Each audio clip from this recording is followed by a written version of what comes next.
Assalamualaikum warahmatullahi wabarakatuh. Saya Fema Dewanti, kelas 11 MIPA 4. Di sini saya akan menjelaskan tentang kerjasama ekonomi internasional. Pengertian kerjasama ekonomi internasional.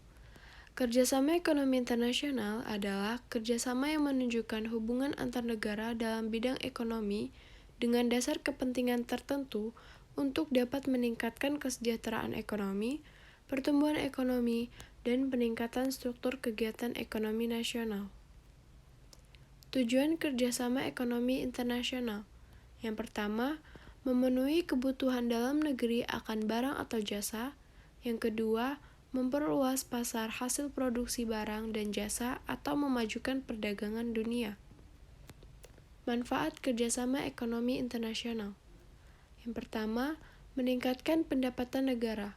Adanya TKI atau Tenaga Kerja Indonesia menjadi salah satu di antara contoh manfaat kerjasama ekonomi antar negara.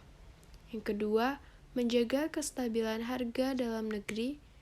Ketiga, memperluas ketersediaan lapangan kerja. Keempat, mempercepat pembangunan nasional. Bentuk kerjasama ekonomi internasional. Yang pertama, kerjasama ekonomi bilateral. Kerjasama ekonomi bilateral adalah kerjasama ekonomi yang melibatkan dua negara dan bersifat saling membantu. Contoh kerjasama ekonomi antara Indonesia dengan Malaysia, Indonesia dengan Inggris, Indonesia dengan Amerika, dan sebagainya. Kedua, kerjasama ekonomi regional. Kerjasama ekonomi regional adalah kerjasama ekonomi di antara beberapa negara yang berada di kawasan tertentu. Contoh ASEAN, Uni Eropa, EFTA, APEC, AFTA, dan sebagainya. Ketiga, kerjasama ekonomi multilateral atau internasional. Bentuk kerjasama ekonomi ini melibatkan banyak negara dan tidak terikat oleh batas region atau wilayah atau kawasan negara tertentu.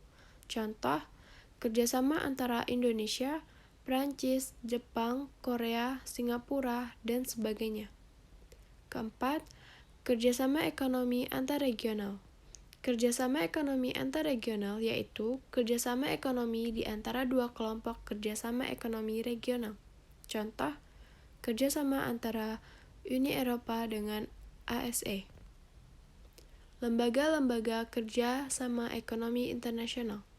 1. ASEAN. ASEAN dibentuk oleh negara-negara Asia Tenggara. Kedua, IMF. Ketiga, APEC. Keempat, WTO. Dampak kerjasama ekonomi internasional. Dampak positif kerjasama ekonomi internasional. Yang pertama, memperluas lapangan kerja. Kedua, masuknya modal asing ke dalam negeri. Ketiga, mempercepat pertumbuhan ekonomi. Keempat, meningkatkan kesejahteraan dan kemakmuran masyarakat. Dampak negatif kerjasama ekonomi internasional. Yang pertama, pasar dalam negeri dikuasai produk asing. Ketiga, mundurnya perusahaan dalam negeri. Ketiga, meningkatkan pengangguran. Keempat, banyaknya TKI ilegal. Demikian presentasi dari saya. Saya akhiri. Wassalamualaikum warahmatullahi wabarakatuh.